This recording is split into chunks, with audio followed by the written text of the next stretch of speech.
What's up to all those alone in the zone? It's the scribbler, not to be confused with the riddler. John Eli Lopez back once again on a mission to get you one step closer to being the king or the queen of the pencil.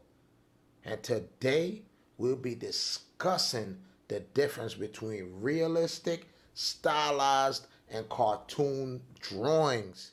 If you'd like to follow along, all you would need is a pencil, sharpener, eraser, and some paper. Okay, let's go. I'm just going to flow through this one. And first, I'm going to start with my avatar, and that is a stylized version of a photo I use. And the photo I use, I first did a drawing of it, and it fell into the realistic style. And I'm not showing you the shading and light and value of any of these drawings as we move on, because I want you to understand the line. The outline remains the same, but it's the inner workings that change a little bit from realistic to stylized to cartoon. So if you look at the drawing I use, the first drawing, I wanted something personally a little more viewer friendly to me and less serious, I guess, more happy to me. This wasn't happy enough. So I did two other versions, which was my stylized version, where you see the outline basically remained the same, but the eyes and the nose I changed a bit, and I enlarged the eyes and I simplified things. And then I went to the cartoon version, which definitely the outline remained the same, but the eyes were even more large, and there was less detail on the nose and the lips. So think of it in that way. You add less detail, but you still keep the basic features, right? And that goes the same with animals too.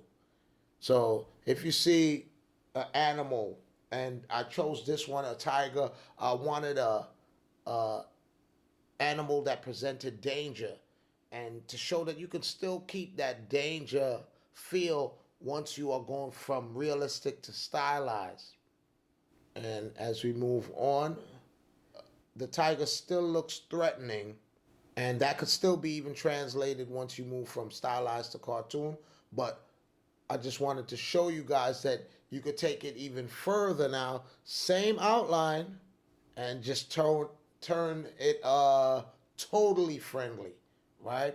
So this is how you could help develop your own personal style too. You can work from a reference photo and you could just break it down. So we'll move on here to another one, and this was all of these was worked from photos, right? This was a real photo I looked at as I drew her, right? And I kept the realistic features she had. And this was my stylized version of her. And among having the same outline, the shapes are broken down from more detail into larger shapes, right? Especially with her hair. As I move on to the cartoon version of her, you see it's less frizzy on the hair, less detail on the hairlines. The eyes are larger, the lip is simplified, the nose is basically simplified too. Just a line, right? A curved line, but it's just a line, all right? So it's really all on your line work. And we're going to end it off here with the threatening, realistic snake. And as we move on to the stylized version, outline remains the same. Added my own flavor with just the line work. Emphasized the eyes a bit. The nose I made flare a little bit more. And then we move on to the cartoon version. Definitely he is smiling. You have a smiling snake with the googly eyes, right? Same outline. Same outline. So I want you guys to think of that. You know, when you're using your reference photo, you can determine how you want it to look. And that's how you will definitely start to build your own style. There you have it. We are done.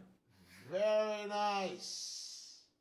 So, depending on if you are transitioning from uh, realistic drawings to animation or to comic books, that's when you start to simplify things and make it easier to do multiple frames of, right? I hope you guys got some value from this video.